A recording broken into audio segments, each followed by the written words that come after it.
Hey everyone! Tonight we're stepping into something ancient, brutal, and strangely familiar.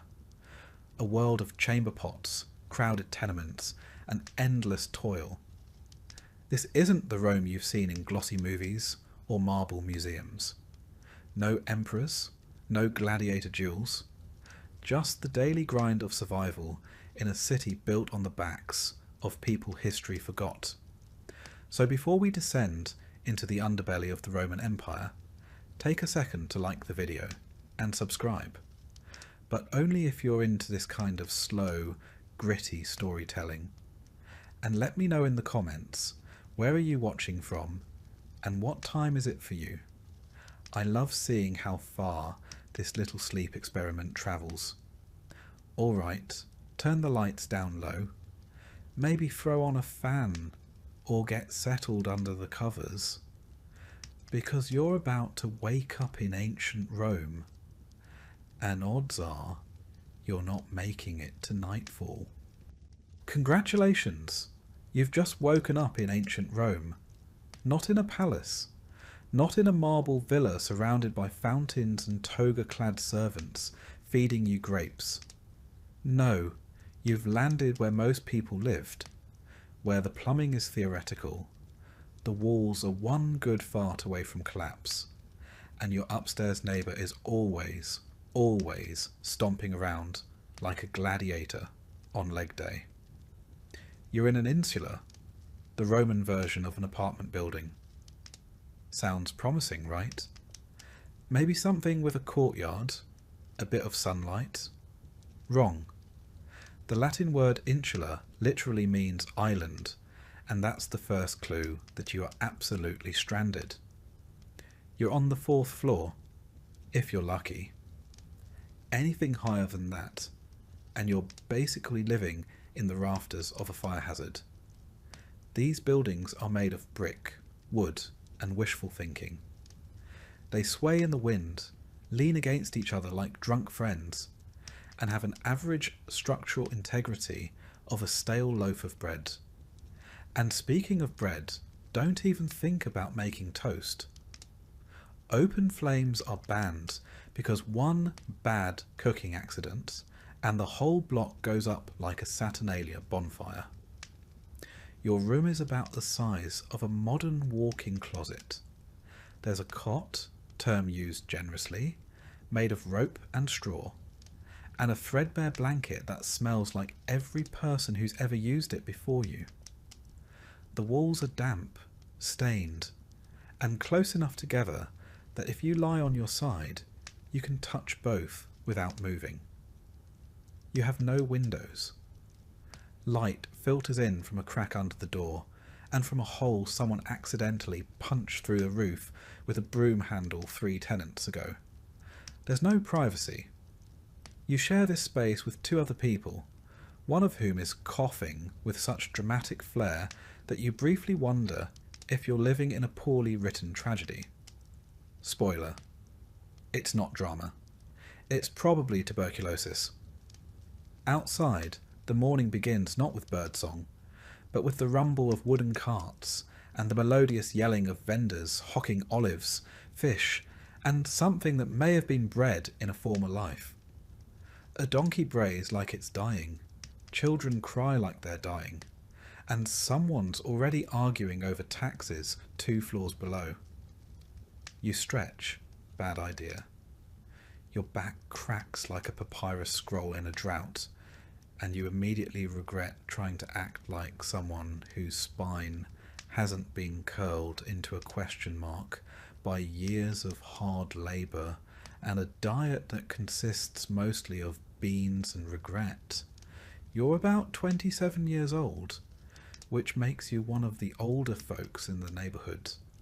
Most people die before 40, usually from some combination of injury, infection, or inhaling too much whatever it is that leaks from the latrine pit every summer. You shuffle out of bed, barefoot. Of course you're barefoot. Shoes cost money, and if you had money, you wouldn't be living here. The floor is cold and sticky. Is it wine? Is it urine? Is it olive oil? It's probably all three. You step around your neighbour's sleeping form and try not to kick the communal chamber pot. It's full. It's always full. Time to relieve yourself? Great, you've got options. Option 1, the aforementioned chamber pot, which will soon be dumped. Drum roll, please. Right out the window. There's a whole system to it. You're supposed to shout cave before you launch the contents onto the street below, which means watch out in Latin. But let's be honest, nobody does. The streets reek of urine, feces, spoiled food, and dead dreams. The gutters are open, the waste flows freely, and if you're lucky, the rain hasn't washed it all back toward your front door. Hygiene, you ask? That's adorable. There are no showers, no soap, no toothpaste. You might wash your face in the public fountain if you're feeling fancy, and don't mind sharing your morning splash with 14 other people and a stray dog licking a wound. You scrape your teeth with a stick. Maybe rub some ash on them if you're feeling bougie. Breath? It smells like a fermented mixture of old lentils and existential dread. Still, you pull on your tunic, your one tunic, and head outside. It's made of rough wool or linen, stained in ways you've long stopped trying to identify. It smells like mildew and human. No deodorant, no underwear. You tie it at the waist with a rope and hope it holds. If not, congratulations. You've just invented public indecency. Not that anyone cares. Modesty in Rome is mostly reserved for statues and upper-class poetry. Stepping outside is like entering a war zone of the senses. The street is already packed. Vendors scream, beggars shout, oxen defecate mid-step. Flies swarm in thick clouds over the fish stalls. Somewhere nearby, a rooster is being murdered, or possibly just expressing itself. Someone's cooking something that smells like disappointment. Your neighbour's child runs past, barefoot and covered in something that might be jam, might be blood, might be both. You make your way down the street toward the communal bakery, one of the few luxuries you share with the rest of your block. You hand over your government-issued grain ration, a lump of barley flour wrapped in cloth. The baker takes it, adds it to the others, and hours later you'll get back a small, hard, blackened loaf. It's barely edible, mostly ash from the public oven's coals. But hey, it's warm and it's yours. Assuming no one steals it first. Breakfast? Sure, let's pretend. If you're lucky, you get a bit of pulse, a thick gruel made from boiled grains. It's what most poor Romans eat every day. Grain, water, maybe some chickpeas, maybe not. If you're having a good day, there's a drizzle of olive oil on top. If you're having a bad day, the drizzle is rat urine and you don't know it yet. Meat? Only for the rich? Milk? Spoils too fast. Cheese? Maybe. Eggs? Only if you steal them from a chicken that lives under your stairs. Most protein comes from beans, lentils and dreams. If you want fruit, it better be in season and unspoiled. Otherwise, you're just gnawing on the husk of an overripe fig and pretending it's a plum. You might stop by the latrina, a public latrine, to take care of business. If you enjoy the company of 12 other people doing the exact same thing, the bench has a series of holes, no dividers, and a shared sponge on a stick dipped in vinegar. That's the Roman version of toilet paper. You rinse it, wipe, and repeat. And you wonder why nobody makes eye contact in these places. After all this, it's barely mid-morning. You haven't even started work yet. But before you leave for your day job, which, spoiler, is physically and emotionally crushing, you pause for a moment and look around. The street is alive. smelly, chaotic, dangerous, but alive. Kids scream and chase each other. A street performer juggles knives with questionable skill. A merchant shouts about the healing power of fermented fish sauce. And the city breathes, chokes, and burps in one never-ending symphony of humanity. Your landlord. Never seen him. Repairs? Don't hold your breath. If your building collapses, it's not considered a tragedy. It's considered a Tuesday. Fires are common. So are floods. So is sudden, unexplained death. You're a cog in a system that views you as replaceable. You're not a citizen. You're a warm body in a census scroll. Your value is measured in how quietly you suffer. And you will suffer. Because this is ancient Rome. Not the Rome of marble forums and golden laurels. Not the Rome of historians and Hollywood. This is the Rome of slums and soot, of crowded insulae and chamber pots, of grit and groaning humanity. You're not Cicero. You're not Caesar. You're not even close. You're a peasant on the 4th floor, praying the 3rd doesn't catch fire again. And it's only the beginning of your day. Congratulations. You've survived your first Roman night without being robbed, choked by smoke, or crushed by your neighbour's drunken body rolling onto your sleeping mat. Not bad. But the gods are generous today, and you've earned the privilege of waking up to the sweet, piercing sound of yelling. It's not an alarm clock. It's never an alarm clock. It's your neighbour yelling at his wife, or the vendor below your window screaming about fish, or the chamber pot hitting the cobblestones after someone above you dumped last night's wine and body fluids out the window.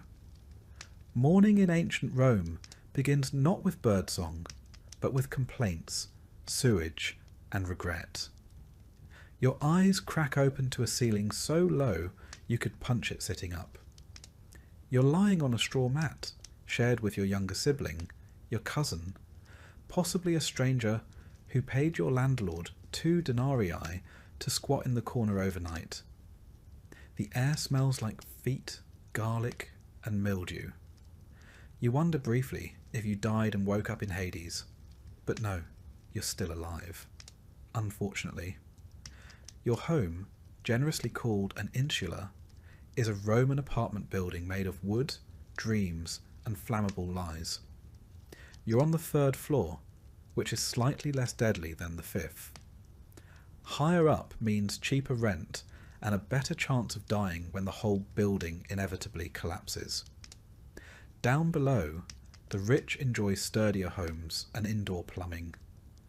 Up here, you enjoy rats, water leaks, and the subtle creaking that reminds you this structure is held together by hope and mould. You swing your legs over the side of your mat and immediately regret it. The floor is damp. It's always damp. Water? Wine? Blood? Who knows? The answer doesn't change the fact that your only sandals were stolen last week, and you've been walking barefoot ever since.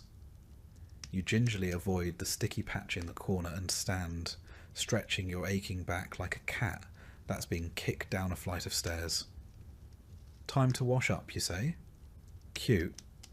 There is no basin, no sink, no soap.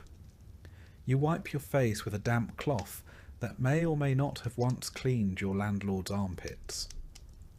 Your version of a morning skincare routine involves rubbing oil on your skin and then scraping it off with a curved blade called a strigil, which sounds elegant until you realise it's just ancient Roman exfoliation by pain. You're basically buttering yourself like toast and then peeling it off. If you're lucky enough to live near a bathhouse and have a few coins left, maybe you can get cleaner later. But right now, hygiene is a luxury. You settle for smearing your face with whatever water you find in a communal jar and call it refreshed. Now comes breakfast. Brace yourself. The Roman equivalent of a power breakfast is nothing.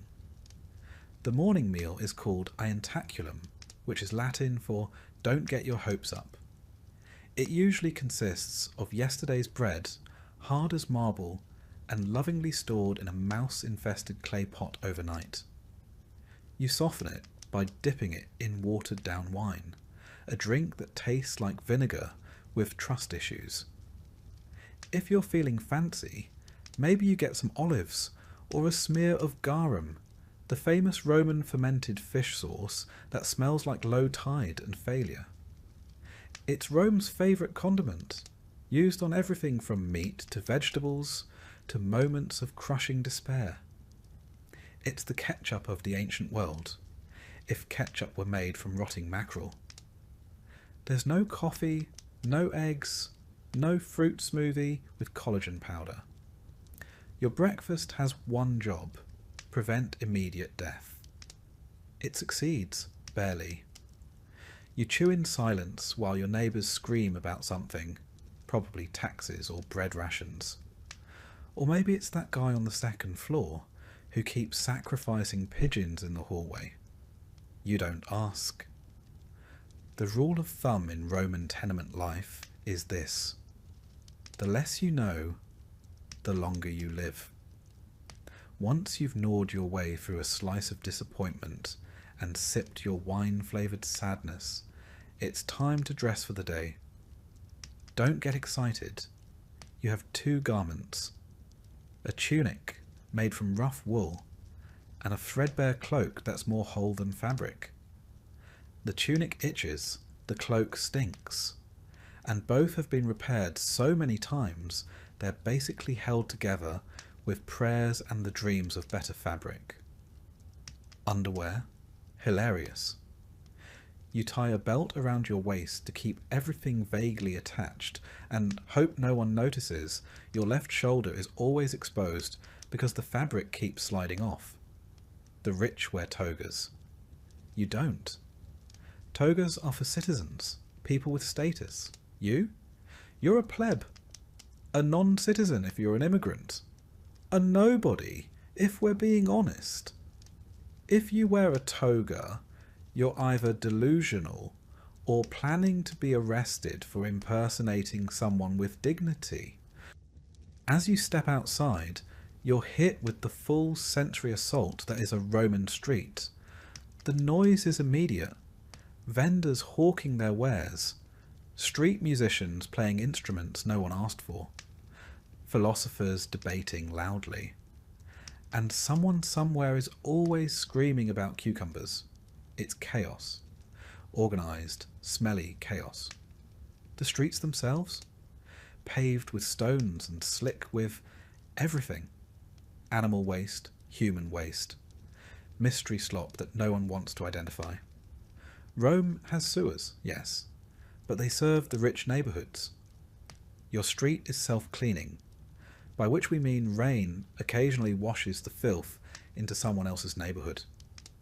It's a system. You walk carefully, avoiding puddles and people. A cart barrels past you, pulled by donkeys and driven by a man who seems genuinely angry that pedestrians exist. There are no sidewalks, there are no traffic laws. There is only instinct, prayer, and the faint hope that the gods are paying attention. You pass temples where people line up to offer sacrifices. Flowers, coins, small animals, or the occasional desperate plea.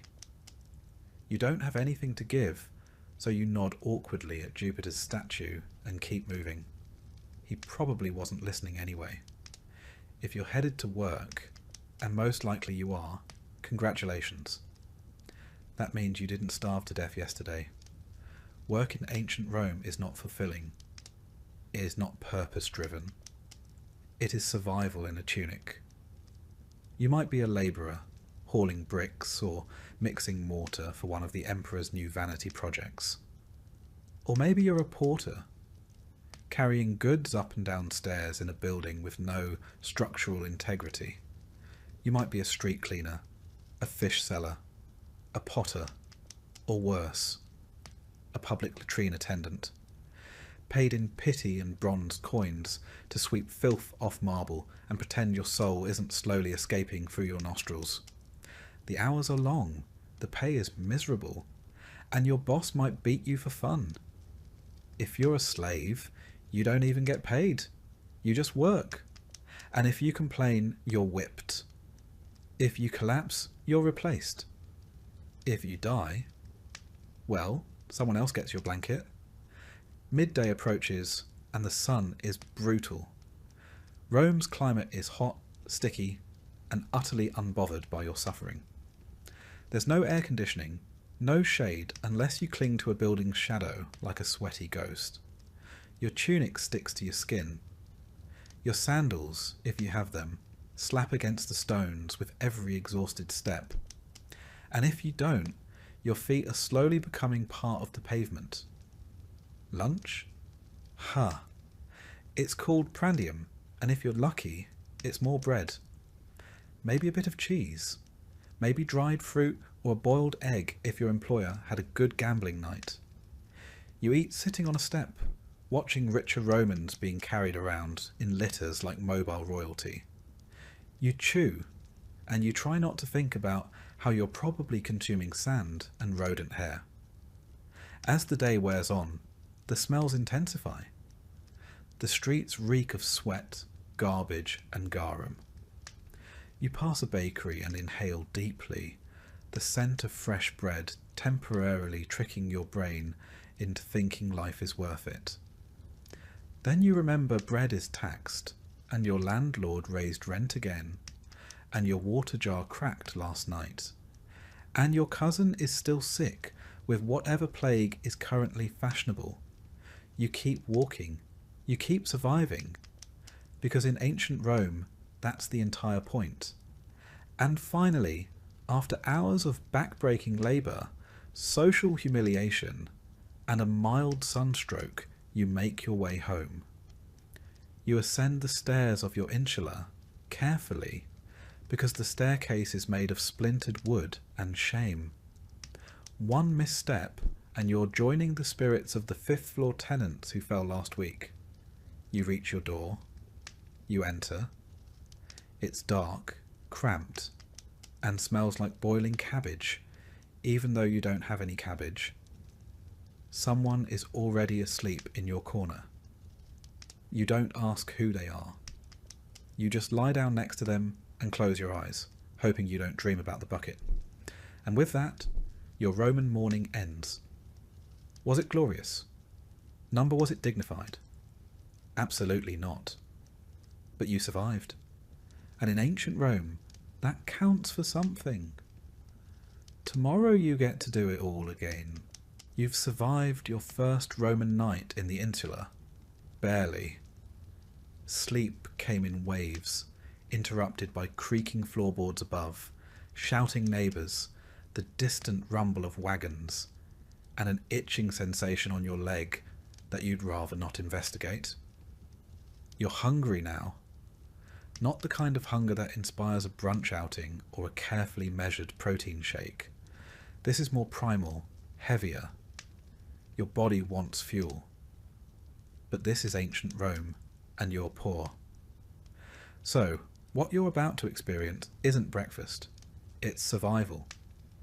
The Romans didn't believe in breakfast as a significant meal, not in the way we do. They had a word for it. Ientaculum. A small, early meal typically consumed by those who had to work long days. For the rich, it might consist of bread dipped in wine, cheese, olives, or even a bit of fruit. But you're not rich. You're a plebeian, one of thousands crammed into the belly of the city, eking out a life in the shadow of Rome's grandeur. For someone of your station, ientaculum is more of a formality than a feast. Maybe a crust of coarse bread, dry and unevenly baked. This bread is likely a leftover from the day before, or the day before that.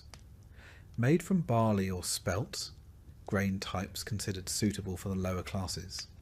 It's dense, dark, and has the mouthfeel of something chipped from a wall. There's no butter, no jam, and certainly no eggs or honey. Those are the luxuries of someone with coin and status.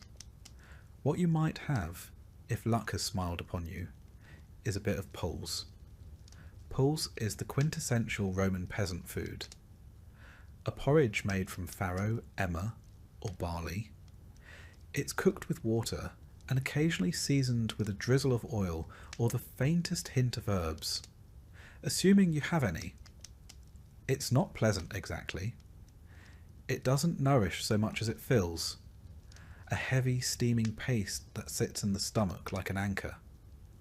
On worse days, it might be prepared with river water or stored rainwater, slightly green and earthy. You eat it quickly. Slowly just gives your brain time to realise it tastes like boiled dampness. And yet, this is your fuel. Pulse, maybe a bit of bread, and water. If you're lucky, you've managed to secure some posca, a common drink among the poor and the military. It's made by mixing vinegar with water, sometimes infused with herbs if available. It sounds unpleasant, and it is, but it's far safer than drinking untreated water straight from a public fountain or cistern. The acidity of the vinegar kills bacteria and masks the taste of unclean sauces. It's sour and sharp, but it does the job. The public fountains of Rome flow constantly, fed by those legendary aqueducts. But that doesn't mean the water's clean where you live. Rome's water system was advanced, yes, but only until it reached the labyrinthine lower districts. There, the water quality depended heavily on the maintenance of lead pipes and the cleanliness of the castella, the distribution tanks feeding your block. And maintenance wasn't always a priority in neighbourhoods like yours. If someone upstream threw garbage, urine, or animal remains into the drainage channel, or worse, into the water itself, you'd never know until it was too late. Hunger is a quiet constant for you. Even when you eat, it never really fades. Food is expensive, and most of your earnings go toward rent, taxes, or staying on the good side of your local patronus. So you ration what little you have. You learn to chew slowly, savouring every bite like it's a luxury. There's no variety. You eat what's available, and more often than not, that means you eat the same thing every day. Meat? Almost never. The occasional salted fish, usually garum-cured scraps, or sardines so pungent they could double as weapons. Meat is reserved for the upper classes, for religious festivals, or as part of a soldier's rations. If you do get your hands on some, it's offal. Organ meat, bones, things the rich don't want. You don't waste a single scrap. As for fruits and vegetables, they appear sporadically. You might find some wilted leeks, onions, or turnips in the marketplace at a discount near closing time. Apples and figs are seasonal, and while Rome's Mediterranean climate makes such things abundant in theory, your wallet tells a different story. You buy what others don't. Split fruit, half-rotten dates, bundles of wilted greens, all wrapped in yesterday's gossip and grime. It's edible technically. You hope? And if you're truly desperate, there's the street food. Rome had an active street food culture, particularly for the poor who didn't have kitchens in their insular apartments. The popinae, small taverns or hot food shops, line the alleyways of working-class neighbourhoods. For a few asses, the copper coins of the realm, you might get a bowl of stewed lentils, seasoned with whatever bones or drippings the cook could find. Perhaps a small skewer of meat, heavily salted and suspiciously chewy. Or a honey cake made from stale grain, barely sweet, and baked hard enough to require soaking before eating. These places are busy, smoky, and loud. They smell like hot oil, burned flour, and sweat. The clientele includes labourers, criminals, out-of-work veterans, and the occasional freed slave. They're not always safe. Fights break out, money disappears. But they're your only shot at something warm, and you keep coming back. It's important to understand that most Romans didn't cook their own food. The lower classes lacked private kitchens. Fire laws made it dangerous to cook in cramped wooden apartments, so communal ovens and public eateries filled the gap. But that also meant you were always dependent on merchants, on bakers, on the shifting prices of olive oil and grain. Speaking of grain, it's the backbone of the Roman diet. The government knows this. That's why they introduced the annona, the grain dole, a state-sponsored distribution of grain to eligible Roman citizens. If you qualify, you receive a monthly allowance, enough to make bread or poles for a few weeks. It's not generous, but it's better than nothing. For many, it's the line between hunger and starvation, but access isn't guaranteed. You need to be registered, male, and Roman. If you're a woman, a foreigner, or a slave, the annona isn't for you. You find other ways. Food for you is rarely fresh. Bread goes stale quickly. Pools clings to the bottom of pots long after it should have been scrubbed out. What you consumed today was cooked yesterday, or last week. Spoilage is common. Flies are constant. But waste is unthinkable. You eat around the mould.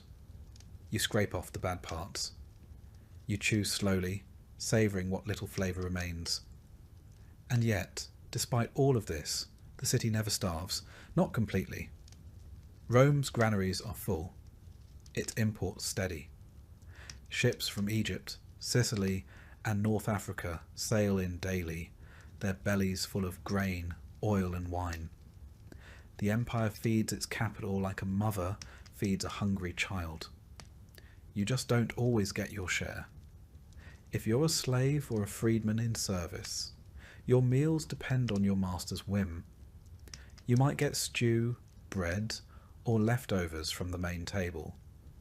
Or you might go hungry until someone remembers you exist. If you're a day labourer, your meal breaks are dictated by your work. Dig ditches, haul stones, build baths, and maybe, at mid-morning, you get 10 minutes to gnaw a piece of dried fig, or drink from a shared cup. And let's not forget feast days. Not because you're invited to the banquet, but because it's the one time the rich throw scraps to the streets. Religious festivals sometimes include public offerings, distributions of food or coin, perhaps a roasted pig, or a platter of bread and fish for the masses.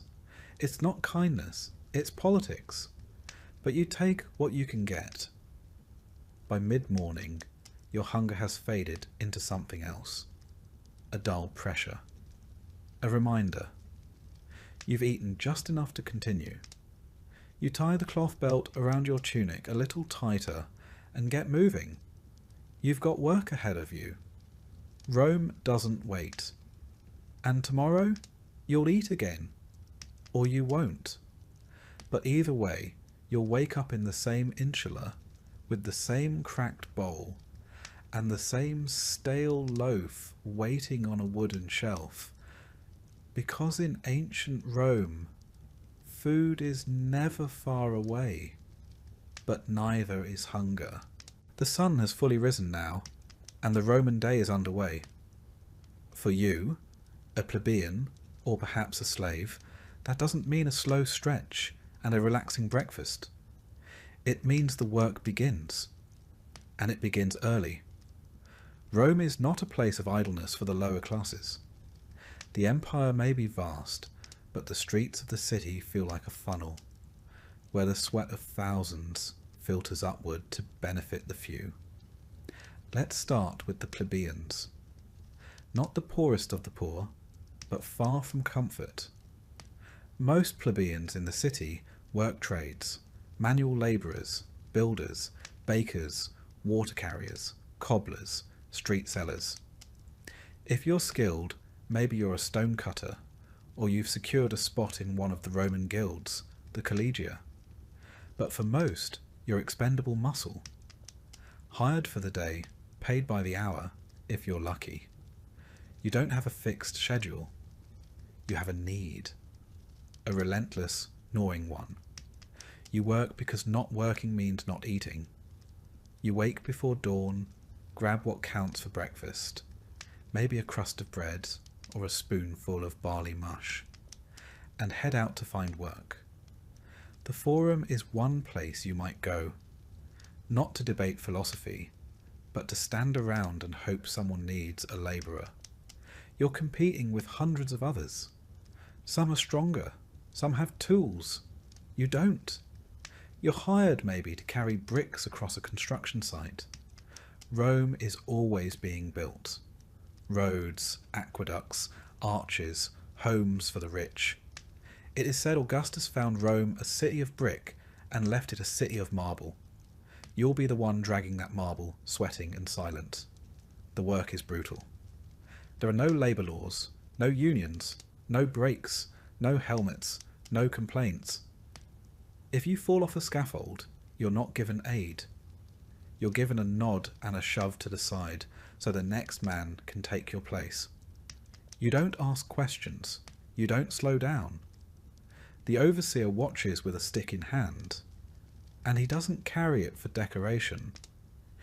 If you're not lucky enough to find a builder's job, maybe you end up in the tanneries. The smell hits you long before you reach the vats. Animal skins, soaked in urine and dung to soften them, fermenting in the sun. You'll spend your day knee-deep in a mixture that would make a modern sewage worker gag. Gloves don't exist. You stir with your bare hands. The stench clings to you long after you leave. And worse, it becomes normal. Still, you persist. Because if you don't earn a few copper coins today, you won't be eating tomorrow. Your rent on that insular apartment, your crumbling, rat-ridden fire trap, is due every few days. Miss a payment and you're out. No notice, no mercy. The landlord has 5 men waiting to take your place. But perhaps you're not a plebeian. Perhaps you're a slave. Life, somehow, is harder still. Because now you don't even get the satisfaction of wages. Your body is labour, and your labour belongs to someone else. You might be a household slave, owned by a moderately wealthy Roman citizen. If so, your work starts before sunrise. You're fetching water, cleaning floors, preparing meals you'll never taste. Maybe you're young and educated, assigned to tutor the children or read aloud to your master. It sounds better. It isn't. One mistake and you're beaten. If the master's wife is displeased, you're sold. There are no protections. No court to hear your case. You are property, like the stove or the sandals. Or you're a field slave outside the city, toiling in the vast latifundia, those enormous agricultural estates that feed Rome's grain-hungry stomach. Here, there are no roofs, no days off. You wake with the sun and bend until it sets. You plant, plough, harvest, sweat. No matter how hot, how cold, how sick you feel, you work. The overseer doesn't care if you collapse. There are chains for those who slow down. For those who run, there are whips. And for those who rebel, there's crucifixion. A public one. Along the roads where others can see. Some slaves are trained for skilled labour. Stone carving, pottery, weaving. But that doesn't make the whip any less real. It just means your blood stains a different kind of floor. And what of the women? If you are a woman, slave or free, you labour too. Not on the scaffold or in the forum, but in quieter ways that bleed just as much. You're grinding grain with a heavy stone hand mill, your arms aching as you turn the quern hour after hour. You make bread, wash clothes, fetch water, tend fires, clean, mend, weave. If you're poor, you might also sell small goods in the street or offer your services as a wet nurse or a midwife. In desperate cases, you might sell yourself. Prostitution is legal in Rome, taxed even. It is not a profession of glamour. It is survival. There are no toilets in your insula, no kitchens. So you make do in the alleyways or public spaces. Fires are frequent, the stairs collapse. Your children are not safe. Not from hunger, not from illness, not from the building itself. Life expectancy is low. Infant mortality is high. Your child's best chance is to survive to 5. Feds, there are no toilets in your insula, no kitchens. So you make do in the alleyways or public spaces. Fires are frequent, the stairs collapse. Your children are not safe. Not from hunger, not from illness, not from the building itself. Life expectancy is low. Infant mortality is high. Your child's best chance is to survive to 5. After that, it's still a coin toss. And yet, Rome moves on. The senators debate. The aristocrats drink wine on shaded terraces. Their banquets are filled with stuffed dormice and honeyed dates. Below them, unseen, you sweat, bleed, and endure. Your work is invisible but indispensable. The aqueducts flow, the grain ships arrive, the streets are swept because of people like you. Sometimes the monotony is broken, not for a festival or a feast, but for something worse, a fire, a collapse, a riot. Rome is a tinderbox of labour and inequality. The gap between the rich and poor isn't just wide, it's weaponised. If a fire starts in your insula, the ladders don't reach the top. There are no fire escapes. You carry your children, your pots, your life on your back, and hope the flames stop before your floor is reached. Or maybe you're caught in a food riot. The grain dole is late, the bread is mouldy, the people are hungry. You crowd the forum, shouting with the others, demanding your portion. The guards arrive, batons, shields, blood in the streets. You are dispersed, not heard. And then there's disease. Filth lines the alleys, latrines overflow. The Tiber, your drinking source, is also a sewer. You wash clothes in it, you bathe in it, you drink from it. Parasites thrive. Illness spreads. You know the signs. A fever, the chills. A child coughing in the night. There is no doctor. No apothecary for your kind. Only rest, prayers and hope. And hope rarely comes. But still you work. Because if you stop, even for a day, the city forgets you. The empire forgets you. And hunger remembers you very, very quickly. This is what it means to work in ancient Rome. Not to build wealth, or rise in rank, or find fulfillment, but to survive, to endure, to hope that perhaps your children will have slightly fewer blisters on their hands than you did. It is not glamorous. It is not heroic. It is labour at its most brutal, its most thankless. The empire was not built by emperors. It was built on the backs of men, women and children who worked until they broke and then were replaced.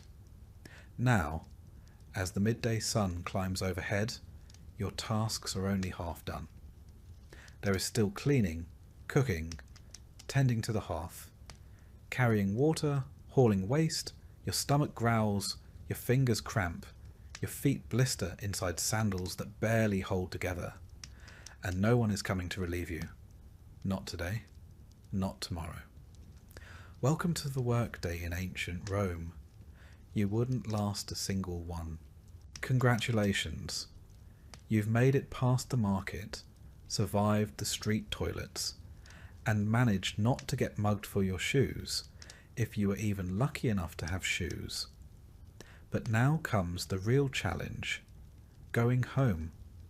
Or, more accurately, climbing into the creaking, overcrowded, highly flammable tinderbox that you are expected to call home, your insula.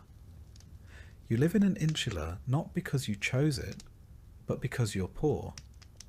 And in ancient Rome, poor people don't have houses, they have layers. Multi-story apartment buildings packed so tightly that sunlight is more rumour than reality. Your insula is 6, maybe 7 stories tall. Illegal technically, but so is half the city. And bribes are as Roman as togas. It's built of wood, clay, and wishful thinking, leaning slightly to one side as if preparing to collapse out of sheer exhaustion. You climb the stairs. Slowly, carefully. Because elevators haven't been invented yet, and the building sways when someone sneezes on the second floor. The higher you go, the worse it gets. Wealthier residents stay on the lower floors. Better ventilation, easier access, and a lower probability of dying in a fall. You, on the other hand, are up near the roof, where the air is thin, the ceilings are low, and the rats have built a local economy. There are no private rooms, no insulation, and definitely no plumbing. Just a single room shared with your family, your livestock, and any opportunistic creatures that wander in through the cracks. The walls are made of mud brick, and your door doesn't quite close. But hey, you have a curtain. Luxury. And what about fire safety, you ask? Good question. Fire is your most constant, faithful threat, because every home needs fire to cook, to light, to warm. But there's no chimney, no ventilation, and no fire code. Open flames flicker from oil lamps and cooking hearths, inches away from the wooden beams that hold the whole place together. One spark, one gust of wind, and the entire block could be reduced to ash within the hour. Firefighters exist technically, but they are mostly slaves owned by the vigiles, the Roman fire brigade, and they're more interested in watching your insula burn so they can demand a bribe to intervene. In 24 BCE, Augustus formed the vigiles to stop Rome from burning down every 3rd Tuesday. But let's be honest, they're underpaid, overworked, and famously corrupt. If you can't pay, they'll let it burn and confiscate whatever's left. They call it enforcement. You call it a robbery with extra steps. So you live in constant fear of smoke. Every night you sniff the air before you sleep, wondering if that's dinner next door or the beginning of the end. Your belongings, what few you have, are always packed for a quick escape. A blanket, a bowl, maybe a small idol of Lares or Penates. The household gods, who at this point you're hoping accept bribes too. And then there's the noise. Rome is never quiet. Carts aren't even allowed during the day, so they all roll through the streets at night. The wheels grind like thunder on stone. Vendors shout, drunks sing, lovers argue, dogs bark, and someone somewhere is always playing a flute badly. Privacy is a fantasy. Your neighbours hear everything. Your arguments, your snoring, your gastrointestinal tragedies. And in return, you hear theirs. But maybe it's better than being alone. Because loneliness isn't common here. Your insula is crowded beyond reason. Dozens of families crammed into units smaller than a modern bathroom. Children crying, adults arguing, and old folks muttering prayers in dark corners. Sometimes people rent just a corner of a room, sleeping upright against the wall like human coat racks. When it rains, your roof leaks. When it doesn't, it still leaks. The water trickles down the inside walls, pooling on the floor. feeding the mould that grows behind your bed mat. The floorboards creak. The walls shift in the wind. You develop the uncanny skill of waking up seconds before the stairs collapse beneath a neighbour. It's not a matter of if the building will fall. It's a matter of when.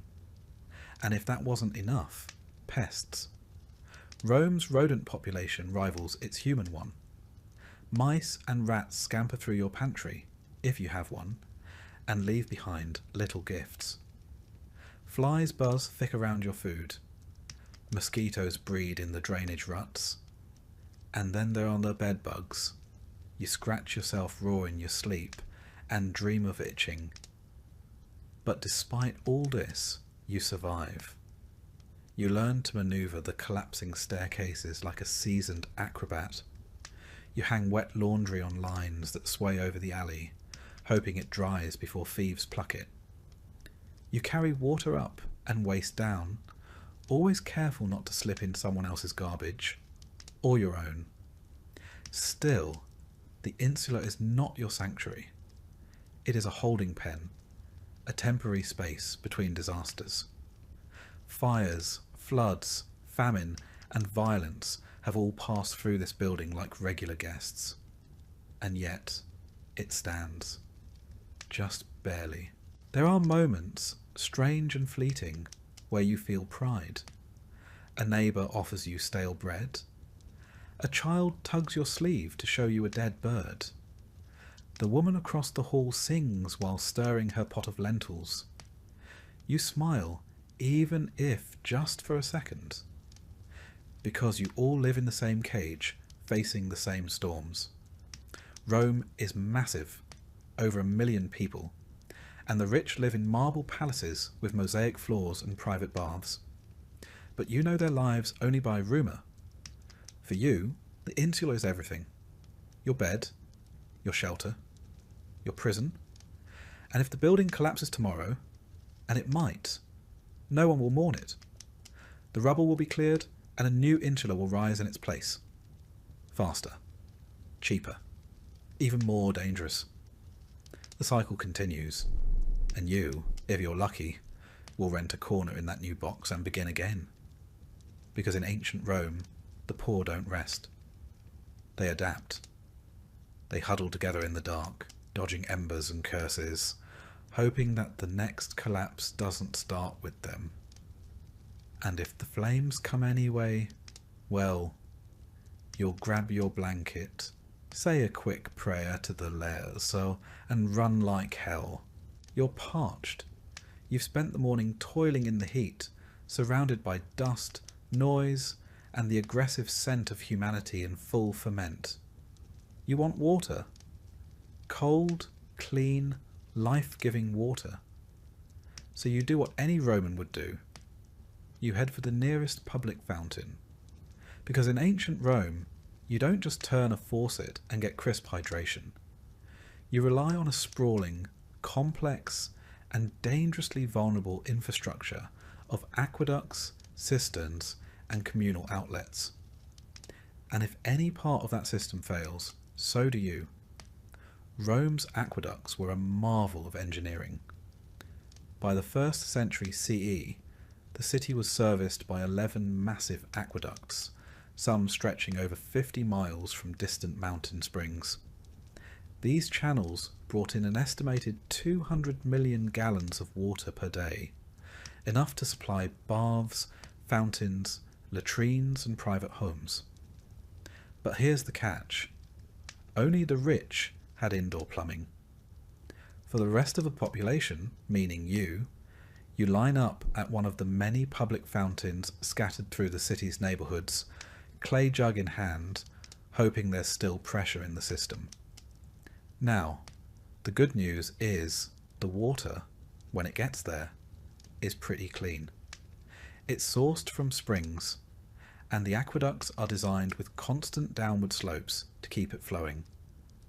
The bad news is, clean is relative. If you live near the terminus of the system, you're getting backwash. Water already passed through several baths, toilets, and industrial laundries. Add to that the occasional sabotage, illegal tapping, or natural sediment build-up, and you're not exactly sipping spring water, more like tepid mineral soup with a hint of lead, because yes, many pipes are made of lead. Not that the Romans understood the long-term neurological effects, but if your thoughts start feeling fuzzy and your coordination's off, don't blame the gods, blame the plumbing. And if you think that's bad, just wait until nature calls. Most Romans didn't have private toilets. Apartment dwellers, like you in your top floor insula, use pots, buckets, or chamber pots. When full, the contents are dumped out the window or into the nearest gutter. Yes, the famed Roman sewer system, the Cloaca Maxima, still runs through the city like an underground lifeline. But most waste doesn't make it that far. It sits in the street, baking in the sun, mixing with animal droppings, and slowly forming a biological miasma strong enough to peel paint off a fresco. And if you're wondering why shoes are so important in Rome, that's your answer. You're not walking on stones. You're walking on yesterday's dinner in its final form. There are public latrines, of course, and if you're lucky or desperate, you can pay a small fee to use one. These are long stone benches with holes carved in them, positioned over flowing water channels. There's no partition, no door, just a row of strangers making eye contact while trying to pretend nothing awkward is happening. You sit shoulder to shoulder with a retired centurion and a 12-year-old olive vendor, all contributing to the same stream of civic solidarity. The Romans believed in shared experiences. This was one of them. Toilet paper? Not a thing.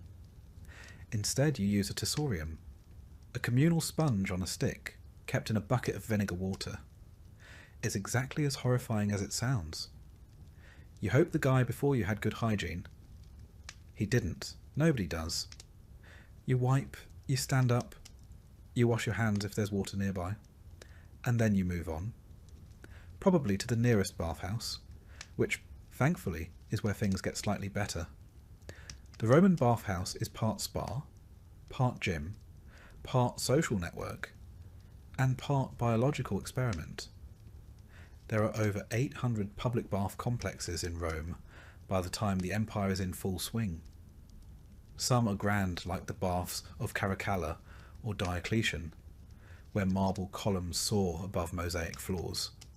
Others are modest neighbourhood baths tucked between bakeries and brothels, but all follow roughly the same formula.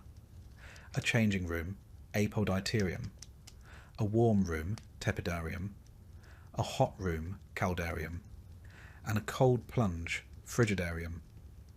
You strip down, deposit your clothes, good luck if they're still there when you get back, and start sweating your soul out in the heat.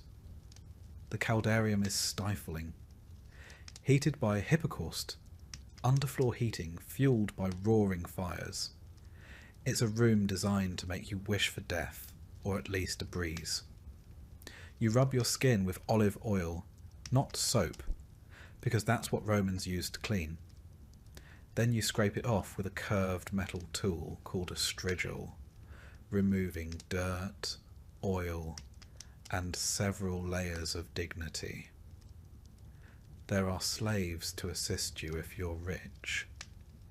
If not, you do it yourself while trying to avoid eye contact with the senator next to you. Bathhouses are where deals are struck, gossip is traded, and diseases are casually spread. The water isn't drained between users. It's a warm, microbial soup of humanity, stirred hourly by the movement of hundreds of unwashed bodies. Skin infections, eye diseases, intestinal worms, everything is on the menu. And yet, this is one of the cleanest places in Rome. Outside the baths, personal hygiene is a gamble. You might wash your face daily and your feet often, but full-body bathing is more of a social event than a daily necessity. Perfumes and oils cover up most smells. Lice and fleas are common, but tolerated. The concept of germ theory is centuries away, and nobody's counting bacteria when they're more worried about curses and crop failures. And remember that beautiful aqueduct system? It doesn't just supply water, it powers everything from grain mills to fountains to the flushing mechanisms in some elite toilets. But it's fragile. Earthquakes, floods, or simple disrepair can shut down entire sections of the city. When the aqueducts break, Rome doesn't just lose drinking water. It loses its public baths, its sewers, its fountains. Civilization, as the Romans know it, starts to unravel. Riots have broken out over water shortages. The emperor himself maintains a staff of aquarii, water engineers, just to keep the system running. And if they fail, you suffer. Because in ancient Rome, access to clean water isn't a luxury. It's your last line of defense against cholera, typhoid, and a dozen other slow, filthy deaths. By now your mouth is dry, your skin is itchy, and you're beginning to understand that clean is a relative concept. But here's the twisted part. By ancient standards, Rome is doing pretty well. The city is cleaner than most medieval capitals. It has public sanitation, latrines, baths, and even street cleaners. But it's also the biggest city in the ancient world, and that density breeds disease. Waterborne illness is rampant. Even minor stomach bugs can spiral into fatal dehydration. And if you're poor, which you are, you can't afford a private cistern or a servant to boil your water. You drink what's available, and you pray, not to be purified, but to be spared.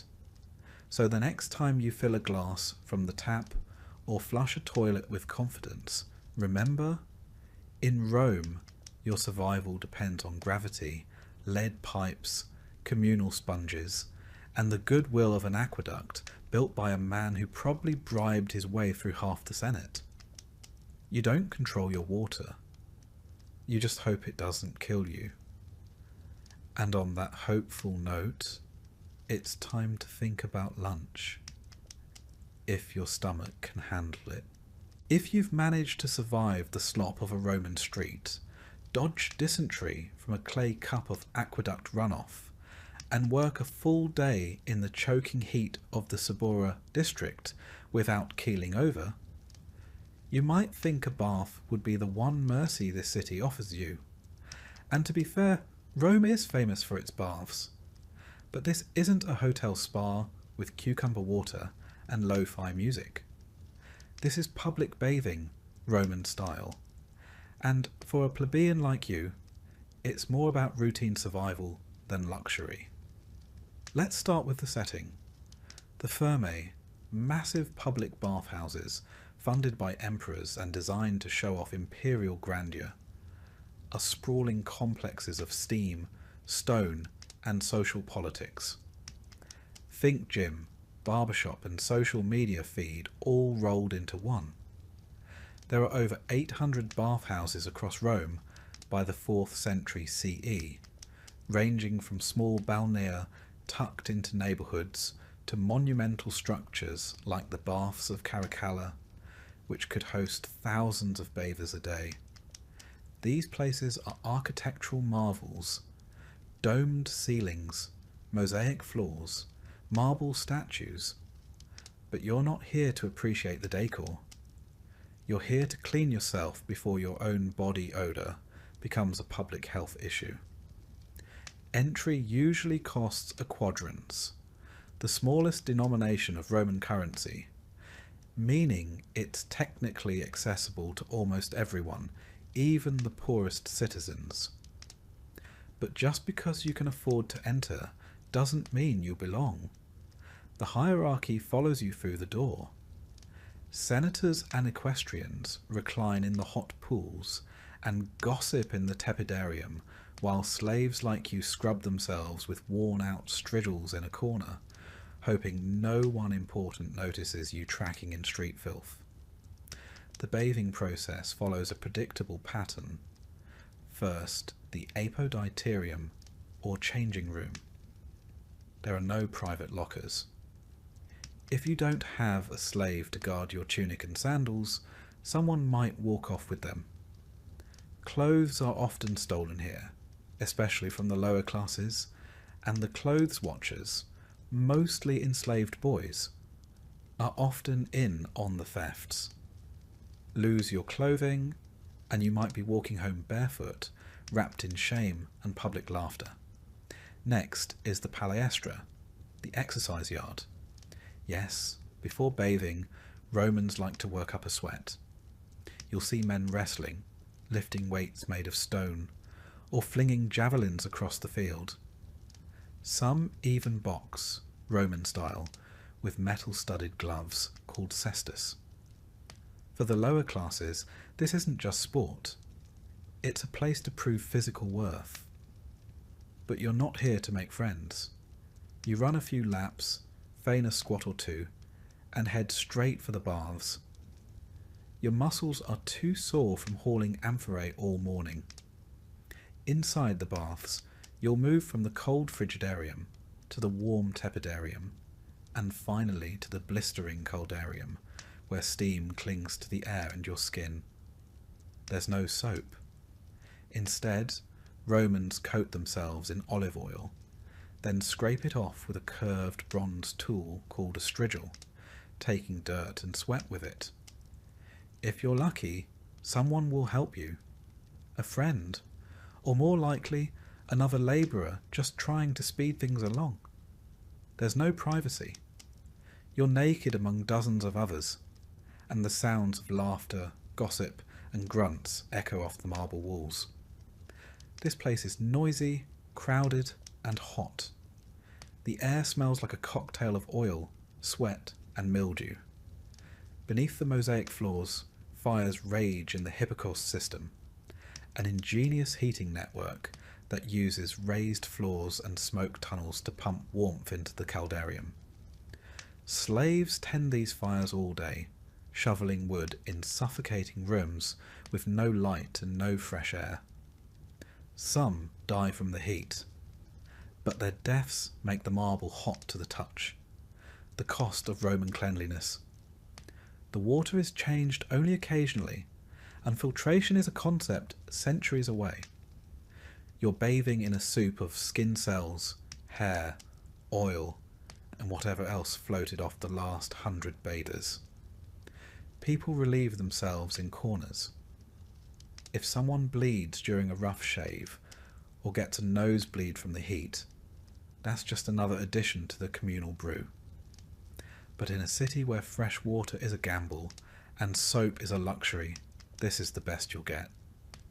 And this isn't just hygiene, it's civic ritual. Here, the bathhouse is where news spreads.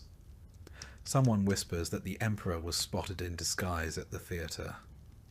Another boasts about his recent winnings at the ludus. A freedman offers political bribes in the tepidarium, while a prostitute waits in the hallway outside, pretending to be a masseuse.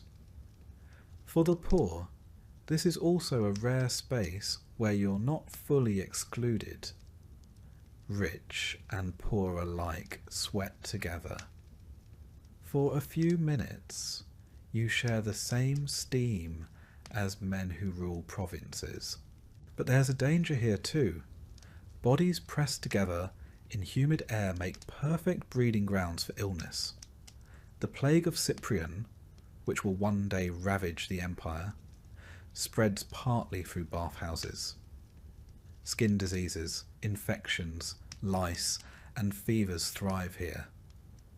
The stone benches are often slick with something unidentifiable, and a misstep can send you slipping face first into a tile pool lined with strangers. If you're injured, tough luck. The medicus in the corner knows less about sanitation than a modern child. Once you've scraped yourself clean and suffered the caldarium, you move on to the final step, the massage and oil rub-down. Again, if you can afford it. Most plebeians skip this, but let's say today is payday and you indulge. A low-ranking attendant slavers you in another round of olive oil, rubbing your limbs with rough hands and muttering in Greek or Aramaic. The oil stings the cracks on your skin, the cuts from the field, and the raw patch you got last week from walking barefoot. You smile through it. The pain is worth the brief illusion of luxury. Afterward, you dry off with a scrap of wool. Linen is expensive. And return to your street clothes, now damp with sweat. You check the hooks in the apoditerium. Miraculously, your tunic is still there. You step outside, blinking against the sun. You're clean, sort of. But the streets are still thick with dust, dung, and the smell of salted fish. Within 5 minutes, you're sweating again. Dirt clings to your sandals. A child vomits near your foot. The bath was never meant to last. Bathing in ancient Rome is not about cleanliness, the way we think of it today. It's about participation. About appearing civilized in a society obsessed with cultus. Grooming, display, and public performance. To be dirty is to be low, invisible. But to walk out of the Thermae, hair damp, oil glistening on your shoulders, is to momentarily rise above the grime of your station. Even if you'll return tomorrow to the same bucket of water and reused strigil. And if you think this is somehow indulgent, remember, for women, bathing was even more complicated. Separate hours or entire buildings were set aside, and while some enjoyed similar routines, many were kept at home, bathing with rainwater in cramped quarters. For enslaved women, bathing was sometimes done publicly by force, under the scrutiny of leering men or cruel mistresses. For the wealthy, a balneum, a private bath inside their villa, ensured you never had to mix with the masses. Heated by personal hippocaust, scented with imported oils from Arabia or Egypt, attended by silent slaves.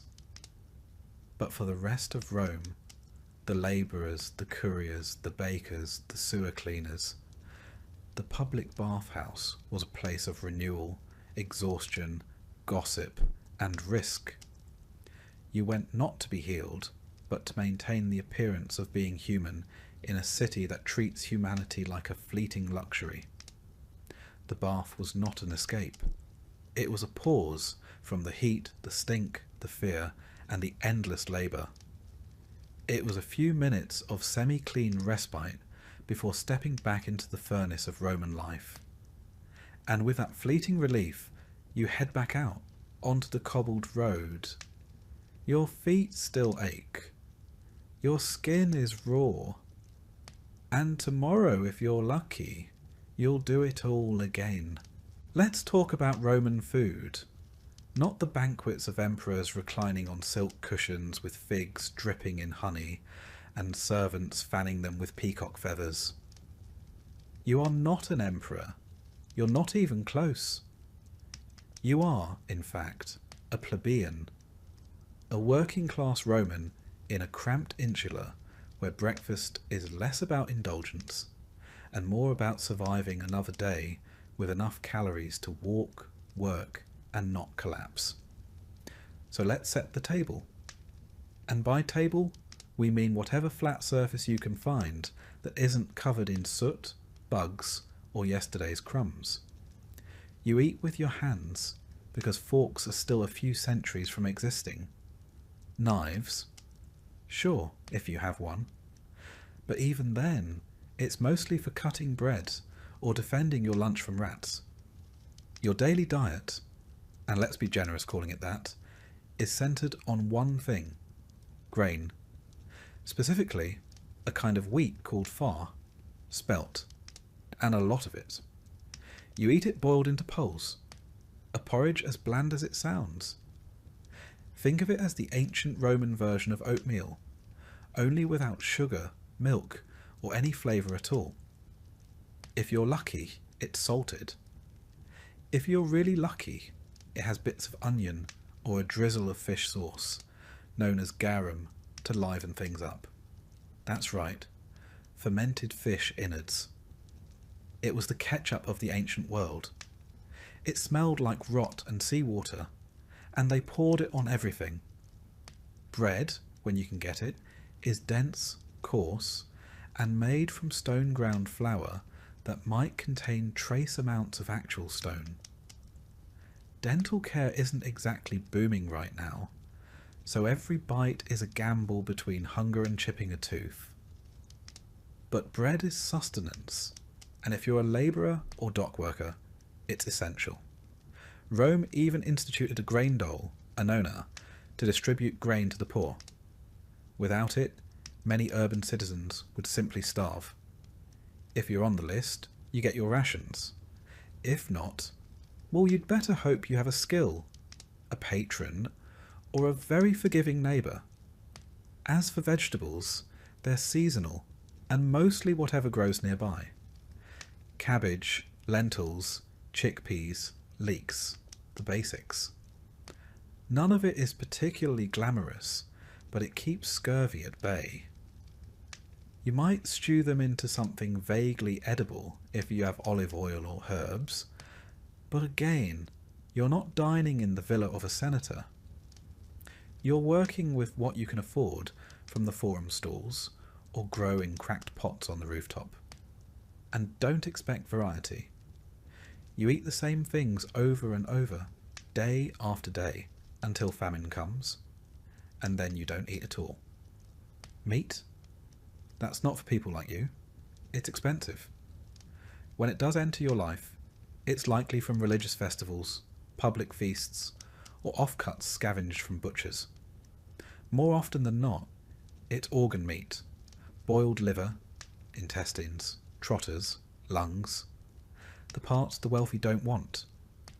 You learn to chew fast and swallow faster. Spoilage is always a concern. There's no refrigeration, and what passes for fresh is heavily reliant on how tolerant your stomach is. If you live near the Tiber, the smell from the open-air markets might turn you vegetarian by necessity. Let's talk about the market, the macellum. It's loud, chaotic, and covered in flies. Meat hangs from hooks. Slabs of salted pork and strips of dried fish curl in the sun. Vendors shout, dogs bark, beggars loiter, and pickpockets glide through crowds like ghosts. You can buy fish, fruit, wine, beans, nuts, or eggs, if you can afford them. Everything is haggled for, weighed on crooked scales, and bagged in baskets or cloths you bring yourself. Your coin pouch, tied tight beneath your tunic, thumps nervously with every transaction. One bad purchase and you don't eat tomorrow. Water, like everything else, is complicated. Rome is famous for its aqueducts, but the water doesn't always make it to the poor. You might have access to a public fountain where the water is cleanish, or you might be drawing from a well near the latrines where it's not. To be safe, many Romans, including children, drink diluted wine. Not to get drunk, but because alcohol kills germs better than wishful thinking. A mix of water and cheap wine, called posca, is the hydration of the masses. It tastes like vinegar and hope. Now about those days when food runs out. Famine is never far. A bad harvest in Egypt, a delay in grain shipments, or a corrupt official skimming off the top, and the city's food supply collapses. Bread prices triple. Riots break out. People storm bakeries, loot warehouses, and sometimes lynch the bakers. The emperor is expected to intervene. If he doesn't, he risks becoming lunch himself. Politically, if not literally. During famine, you survive on scraps, mouldy crusts, spoiled olives, stale beans, weeds from the roadside. You might boil bark or grind acorns. Pets vanish. The rats get smart. The pigeons disappear. People eat things they shouldn't. And when the plague follows the famine, as it often does, hunger turns to disease. Starvation weakens the body, and Rome's many illnesses move in like uninvited guests. There's another layer to all this. Class. Because while you're trying to stretch a hunk of rye bread for 2 days, the elite are feasting. In the villas of the Palatine Hill, couches line banquet halls. Slaves serve platters of roasted dormice, honey-glazed songbirds, oysters, figs, and dates soaked in wine. They sip from silver goblets. They toss bones to the floor.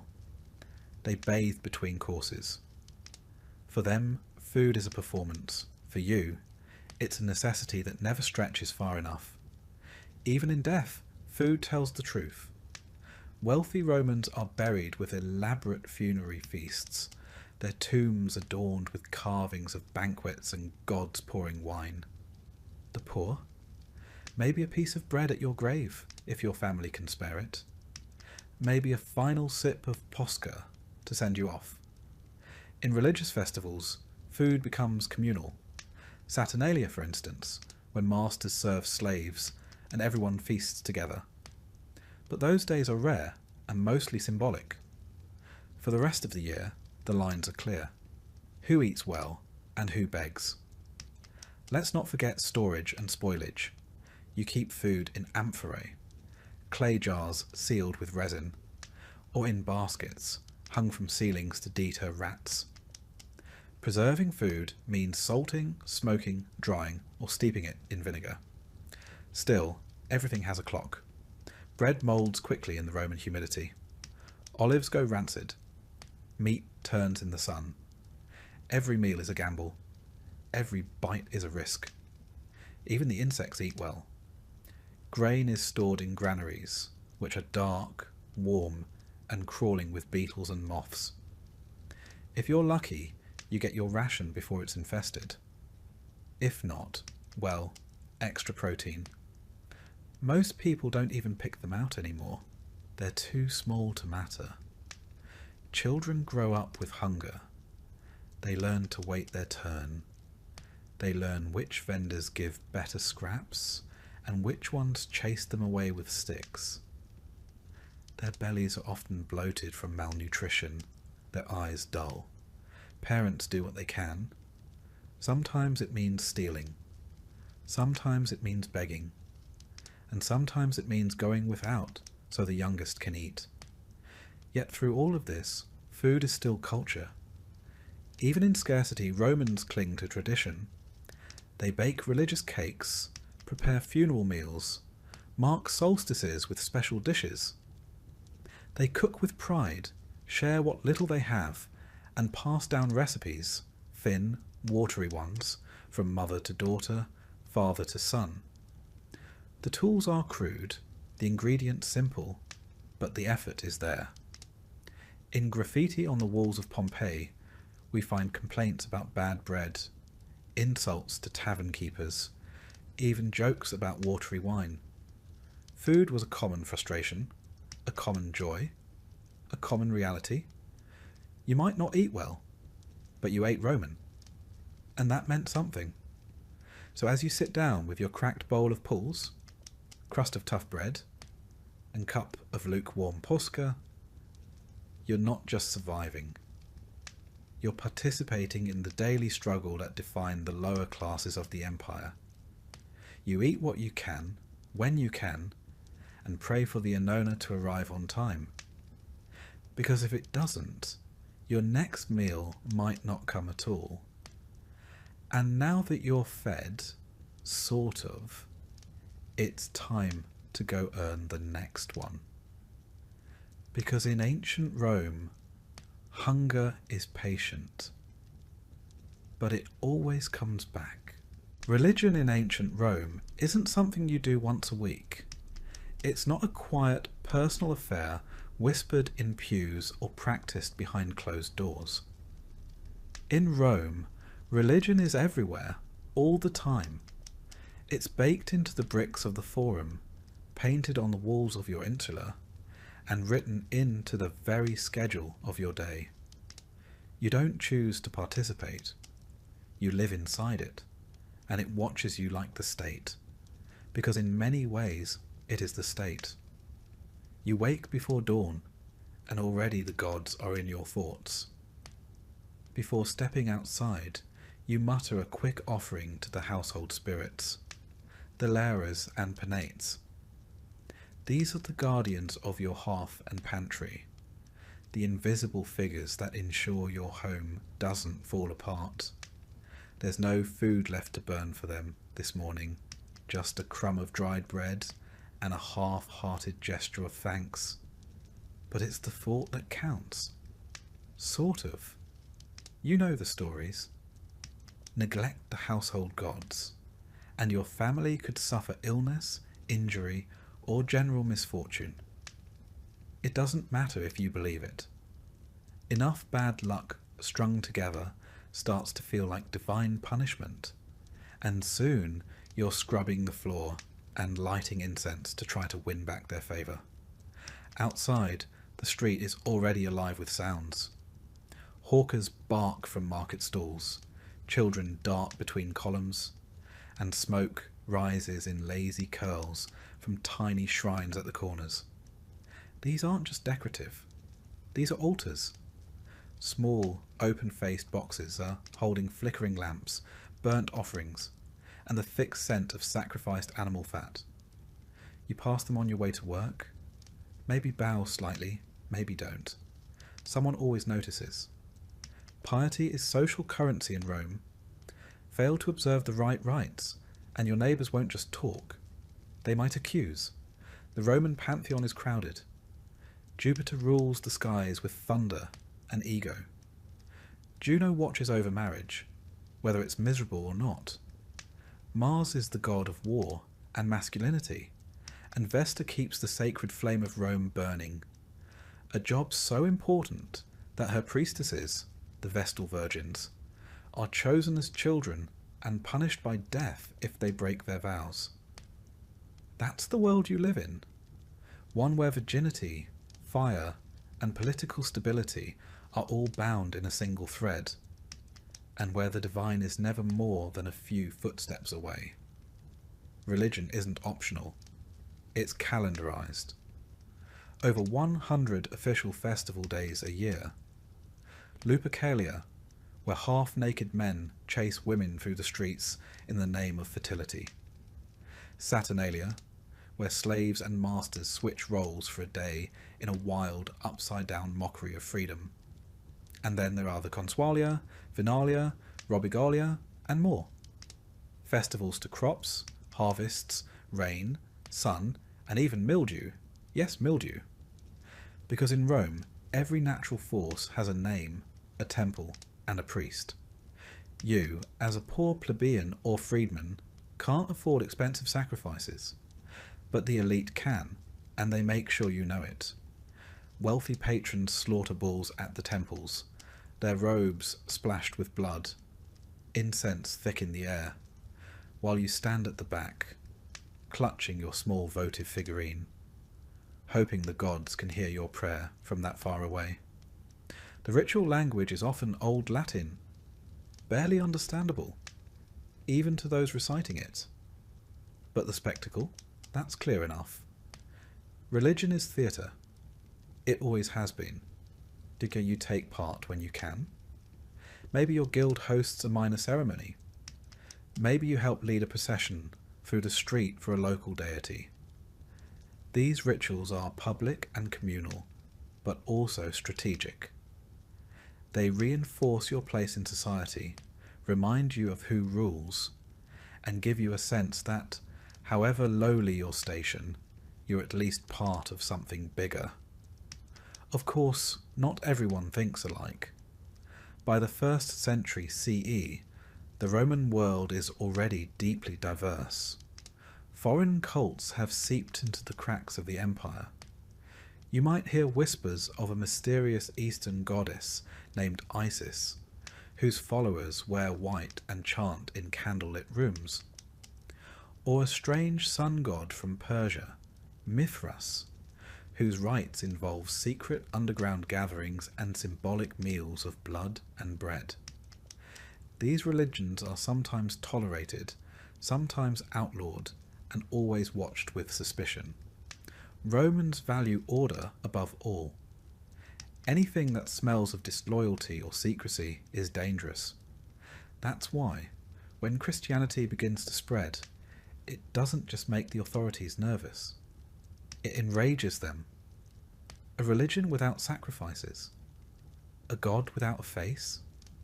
A group that refuses to honour Jupiter or Caesar? That's not just impious, that's treasonous. But you, in this moment, probably don't think about Christianity. It's still a strange foreign sect on the fringes of Roman cities. You've heard of them, maybe, but your life is ruled by the gods of your ancestors, the expectations of your community, and the sheer momentum of tradition. Superstition is the second skin of daily life. You avoid walking under ladders, not because it's unsafe, but because it invites bad luck. A black dog seen at night? Omen of death? A sneeze? You immediately say salve, not out of politeness, but to protect the soul from escaping. You know the signs. A bird flies to the left. Bad news. Thunder after dusk. Don't travel. Dreams are interpreted, entrails are read, and omens are everywhere. Even the emperors consult augurs before battles or decisions. And it's not just the living you worry about. The dead don't stay quiet. Each year, during the Lemuria, you perform rites to keep the restless spirits, lemures, from haunting your home. You toss black beans over your shoulder at night while chanting ancient words, hoping it satisfies the shades. If you forget, well, don't be surprised if things go missing, or if the air turns sour in the dark. The temples are grand, of course, massive columns, gleaming statues, and priests in embroidered togas. But your real religion happens in the alleyways, kitchens, and bedroom corners of the working poor. You leave coins at roadside shrines. You tie ribbons to trees. You mutter charms when your child coughs too hard. You wear amulets around your neck to protect against the evil eye. A mosaic on your doorstep might feature a dog, or a phallus, or both to ward off danger. To a modern viewer, all this might seem superstitious or quaint, but to you, it's life or death. Without antibiotics, germ theory, or psychology, you turn to the gods for explanation. Why did the fire start? Why did your baby die in the night? Why did the grain spoil in storage? The gods are fickle. You didn't do enough. You forgot an offering. You used the wrong words. Someone in your building insulted Mercury, and now everyone pays the price. And yet, despite all this, religion gives you meaning. A structure. A rhythm. A way to understand the chaos. When your child is born, you present it to the genius of the family. When you marry, you light the ceremonial torch and bind hands with sacred ribbons. When someone dies, you mourn for the prescribed number of days, burn their possessions, and whisper their name until your throat goes hoarse. Because in Rome, remembering the dead is how you keep them alive. To be forgotten is the true death. That's why inscriptions fill the walls of tombs and columbaria, names carved into stone so that someone, anyone, might remember them. And so you keep praying, offering, watching. Not because the gods are kind, but because they are powerful. Not because the rituals are easy, but because they're necessary. You live in a city where divine favour and political favour are nearly the same thing.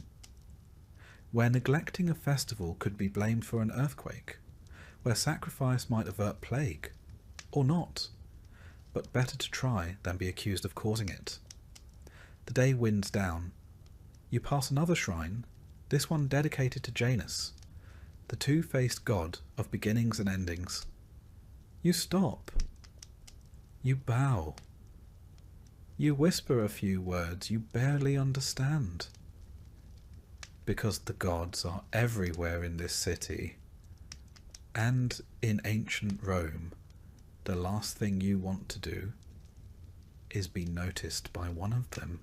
The sun is low on the horizon now, casting long shadows across the uneven cobbled streets of Rome.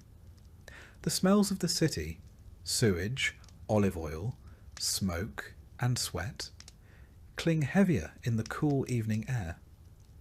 But you don't have time to notice. You're about to learn what it means to live in a world where justice isn't blind. It just chooses not to see people like you. As a plebeian, a freedman, or worse, a slave, you exist at the very bottom of the Roman legal ladder. The law is not an abstract idea. It's a tool of control written by the elite to protect property, preserve hierarchy, and make examples out of the lower classes. Forget equal rights.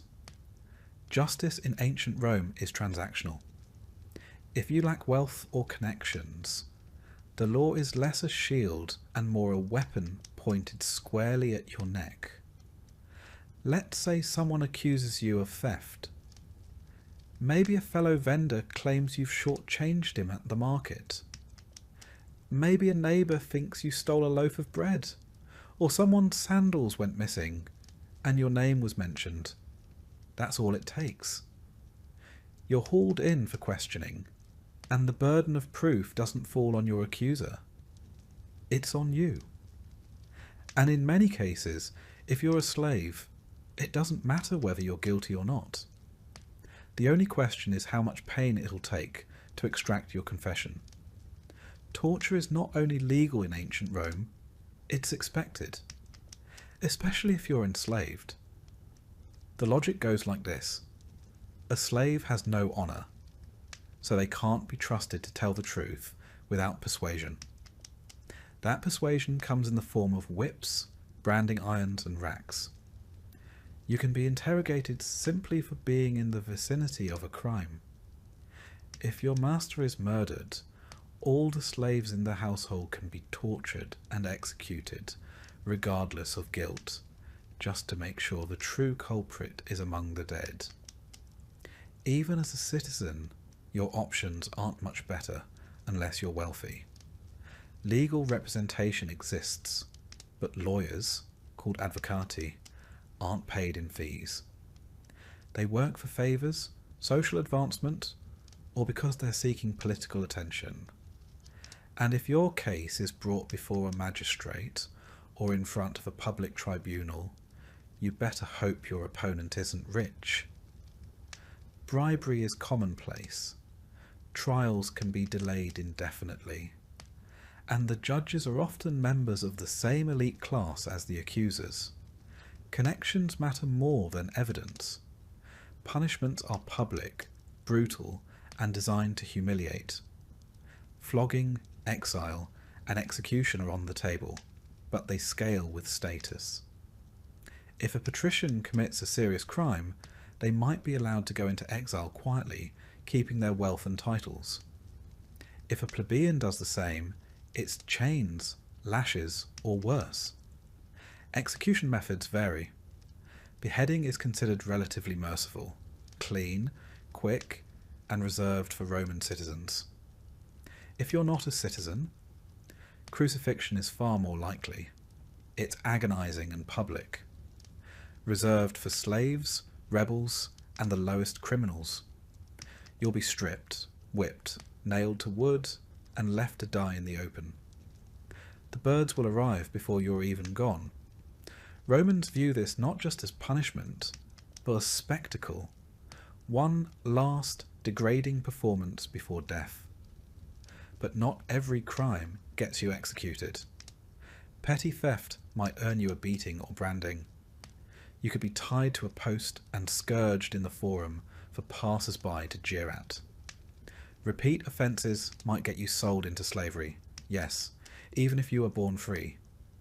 Rome has no concept of rehabilitation. You're either useful to the state or you're disposable. Now imagine you're caught in debt. Maybe a bad harvest forced you to borrow grain. Maybe your family needed medicine. Debt in ancient Rome is dangerous. If you can't pay it back, your creditor has the legal right to seize your property or your body. You can be imprisoned, sold as a bondservant, or forced to labour to pay off what you owe. The system is predatory, and it's meant to keep the lower classes forever straining just to survive. And don't expect privacy or calm. Justice happens in public spaces, the forum, the basilica, sometimes even the market. Crowds gather to watch the proceedings, cheer on accusers, or jeer at defendants. For the Roman public, justice is part legal process, part blood sport, and part civic theatre. But perhaps the most chilling aspect is this: the law is deeply intertwined with spectacle. Rome's public games, executions, and military punishments blur the line between civic order and entertainment. Criminals sentenced to die might be thrown to wild beasts in the amphitheatre. This isn't metaphor. It's a Tuesday. A prisoner convicted of treason or theft could be chained and released into the Colosseum, unarmed, to be mauled by lions, leopards, or bears to the delight of thousands of spectators. The screams echo. The crowd roars. The Senate nods in approval. The logic behind this is both pragmatic and cruel. These executions are warnings, reminders of who holds power. And if they happen to distract the public from grain shortages, political scandal, or border unrest, all the better. For Roman women, the law offers even less protection. A husband can legally kill his wife if she's caught in adultery. A father can disown or execute his child under patria potestas, the absolute power of the male head of household. Domestic abuse isn't a crime, it's a family matter. In theory, a woman can take legal action. In practice, she is silenced by layers of custom, intimidation, and institutional indifference. Religion is no safe haven either. If you're accused of impiety, failing to observe proper rites, speaking against the gods, or accidentally disrupting a sacred procession, you can be punished swiftly and without appeal. Rome doesn't separate church and state. To question religion is to threaten the republic itself. There are prisons, yes, but not as punishment. They are holding pens, temporary jails where the accused wait for trial, execution, or sentencing. They are dark, filthy, overcrowded, and filled with despair. Most don't leave alive. The Tullianum, Rome's most infamous prison, is a damp underground dungeon. Prisoners sent here are either destined for death or forgotten entirely. Even if you're innocent, your life can unravel fast.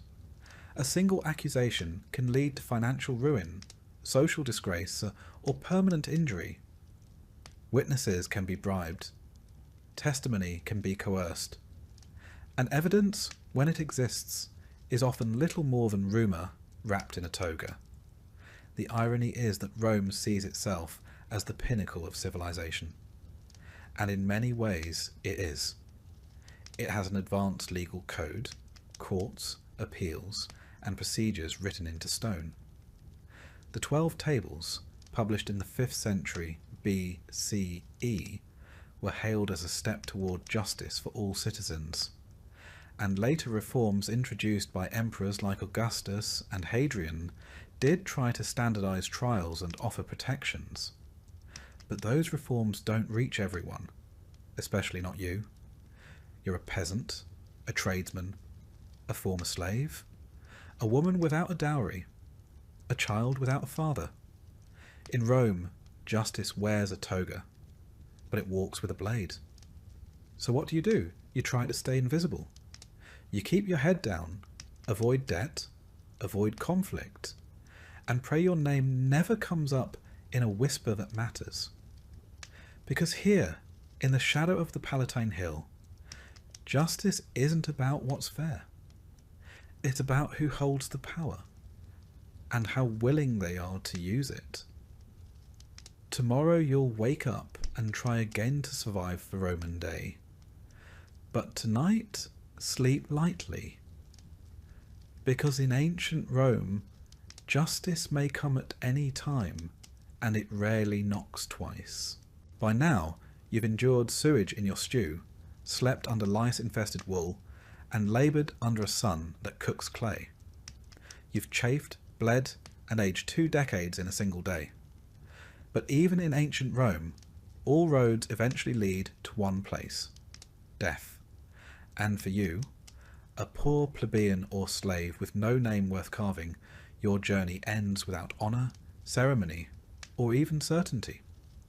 Let's not sugarcoat it.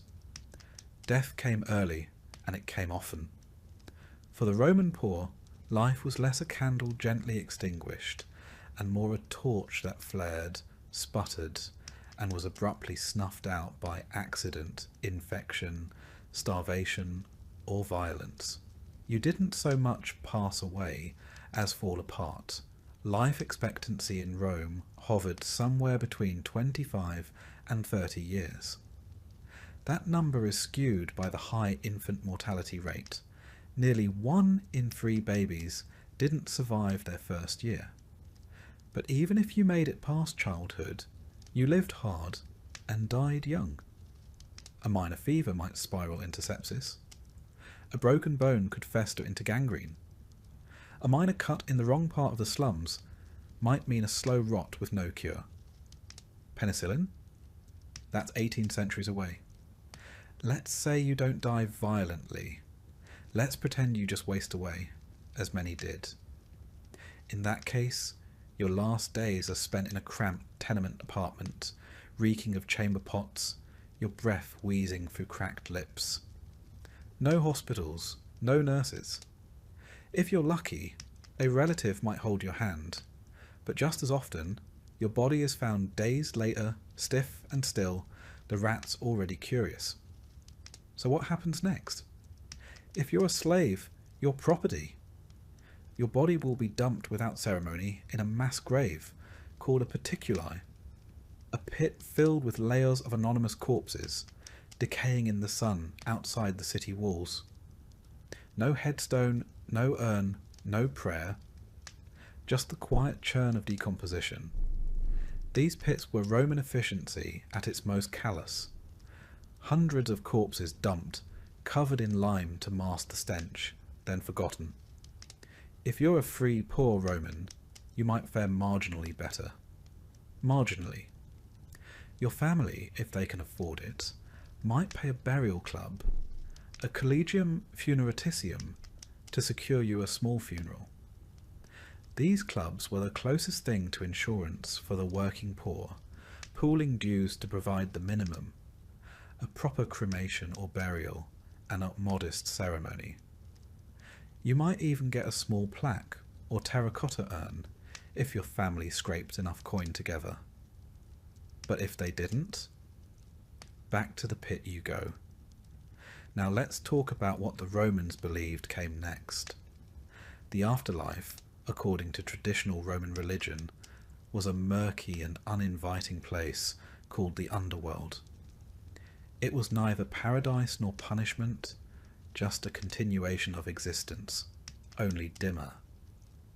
The souls of the dead, manes, wandered restlessly unless properly appeased with food, drink, and ritual. The poor couldn't afford grand rites, which meant many spirits were believed to linger as hungry, vengeful shades.